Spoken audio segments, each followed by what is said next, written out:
Here is your Golfer's Almanac for June 14th. Today is the birthday of Fred Funk, born Frederick Funk in Tacoma Park, Maryland in 1956. He was cut from the University of Maryland golf team, but after 2 years at a community college, Funk earned the number one spot on the Terrapins golf team.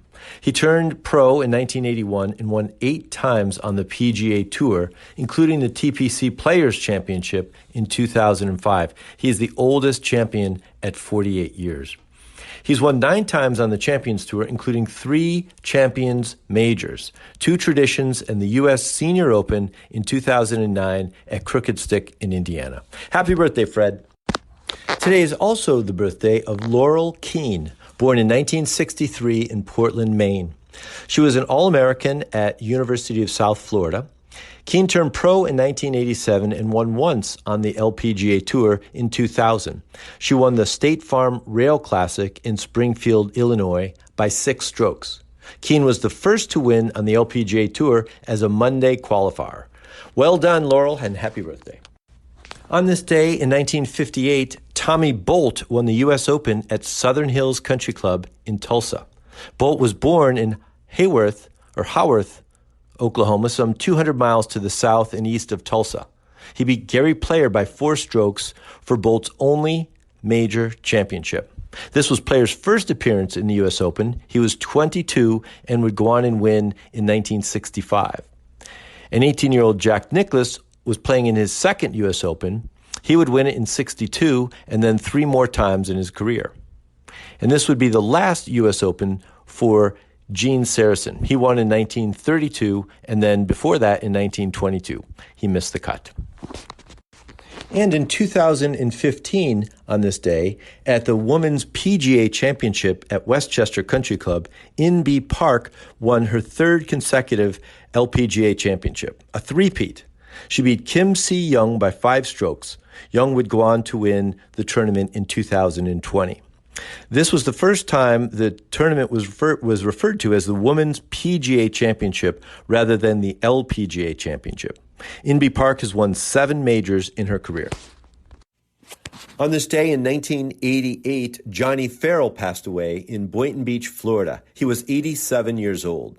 Farrell won 22 times on the PGA Tour, including the U.S. Open in 1928 at Olympia Fields near Chicago. He beat Bobby Jones in a 36-hole playoff by a single stroke.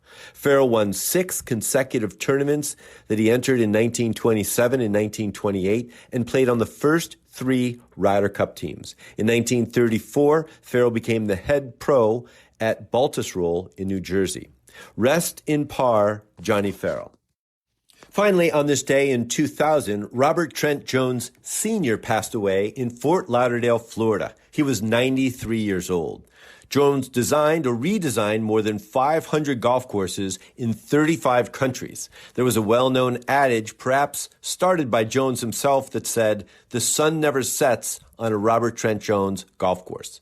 Early in his career, Jones worked with Bobby Jones in designing Peachtree Golf Club in Atlanta and was then invited by Jones to revamp the 11th and the 16th holes at Augusta National. That's when he started going by Trent Jones. Trent Jones designed the putting green at the White House and a single hole at Camp David for President Eisenhower. Perhaps his greatest legacy is the Robert Trent Jones Golf Trail in Alabama. Jones was commissioned to build 18 golf courses throughout the state of Alabama, which has since grown to 26 courses along the trail. Prior to the 1954 U.S. Open, Jones was tasked with redesigning the par 3 fourth at Baltusrol on the lower course, adding some 70 yards, bunkers, and a terraced green. When he finished, many of the members believed the hole was too difficult and unfair with a long carry over a pond. Jones responded to the criticism, "Let's go play the hole and see if there's anything that needs to be done." He led the principal critic along with the head pro, Johnny Farrell, and the chairman of the 1954 U.S. Open Championship out to the fourth. Farrell and the 2 others hit their shots from the 165-yard members' tee box. The 46-year-old Trent Jones hit a 4-iron that landed on the green and rolled into the hole for an ace. He turned to the stunned small group and said, "Gentlemen, the hole is fair, eminently fair." Fantastic. Rest in par, Robert Trent Jones. Here is another quote from Robert Trent Jones. "The shattering of par without a proper challenge is a fraud.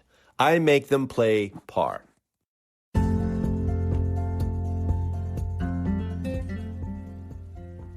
That's it for today in golf history. Play fast, repair all the pitch marks you can find, and keep your golf ball in the short grass. Your Golfer's Almanac is a GolfToons production. It's written, produced, and narrated by me, Michael Duranko. I invite you to check out our original golf illustrations and the humor essays that accompany each of the golf cartoons.